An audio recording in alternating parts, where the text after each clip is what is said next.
गतकाली संध्या समय जो स्टेडियम रही से स्टेडियम सामने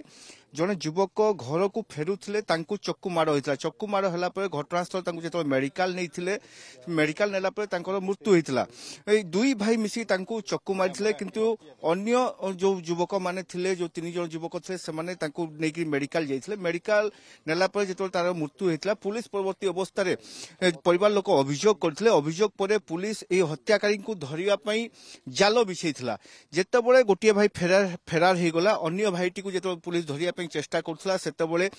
जो रास्ता अच्छे आप देखुए गोटे नदी को जीवा रास्ता रही रास्ता से पशि आसाला किंतु जो पुलिस ता पछे पछे आसीला पीसीआर भैन आसीला से पीसीआर भैन ऊपर को गोटे राउंड गुली चलैला परवर्ती अवस्था पुलिस 2 राउंड गुली फायरिंग करथिला गोटे राउंड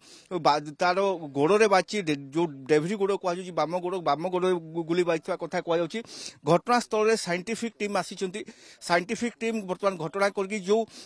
माउजर कथा कहुँ जो खक्का थिला गुली फुटी जो खक्का पड़ा ता कथा कह सब गुड़ी को सीज कर देखुते जो पत्थर राउंडिंग थिला ए पाखे माउजर पड़ा किंतु जो अभियुक्त जनक थे मोटरसाइकेल एवं पड़ी पुलिस जो सूचना रोची पाखापाखि 15टी केस रही भाई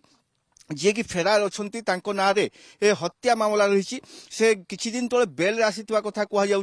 तो ये जो आप जानते जड़े हार्डकोर क्रिमिनाल निहाती होते जेहेतु 15टी मामला रही विभिन्न प्रकार मामला रही तो निहाती कहुपर जड़े हार्डकोर क्रिमिनाल को धरवाई पुलिस जो चेष्टा कर माउजर गुली मारुची कि सब बड़ जिनस जो माउजर टी सीज करागला किक करागला जे आउ केतोटी गुली रही कि माउजर भितर गोटे गुली ही बाहरी आउ गुली माउजर नथिला ता अर्थ ता पाखे 2 ରୁ 3ଟି गुली 2ଟି गुली थिबा कथा अनुमान करा जाई पारे अन्यपटे माउजर को स्थिति देखले बंदूक स्थिति देखले स्पष्ट भाव जना पड़ी जे बंदूकटी को बारंबार यूज करा जाउची ता अर्थ से कौन प्रकार जो किक करा जाए बंदूक को से आराम से होता कौन प्रकार बाधा सृष्टि होता तेणुक माउजर रेगुलर यूज होता अनुमान करा जाई पारे पुलिस बर्तमान घटना अधिक तदंत करुच्ची।